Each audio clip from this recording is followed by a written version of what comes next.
উপস্থিত হওয়ার জন্য সবার কাছে শুকরিয়া আদায় করছি। কালকে রাতে আমরা এখানে ছিলাম এবং অনেক কিছু করেছি, আমরা অনেক মনিটরিং করেছি। আমরা ওইখানে অ্যাক্টিভ থাকাকালীন সময় ওইখানে কোনো খারাপ কাজ এবং নৃত্য এবং নারী নৃত্য এবং হচ্ছে গাঁজা যেগুলো বেচা কেনা বা হচ্ছে গাঁজা খাওয়া ওইগুলো থেকে আমরা যতটুকু পেরেছি আমরা ছাত্র সমাজ এবং আমাদের আলিমুল আমা যারা ছিলেন আমাদেরকে আমির হিসাবে ওনারা বলছেন যে এখানে কোনো যাতে হাঙ্গামা দাঙ্গামা সৃষ্টি না হয়, এজন্য আমরা যা যা ওনারা বলেছেন তাই করেছি। তারপরও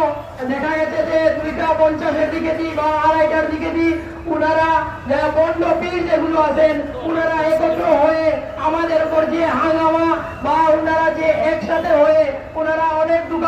দোকানওয়ালা ওনারা একসাথে হয়ে আমাদের উপর যে অত্যাচার বা নিপীড়ন করেছিলেন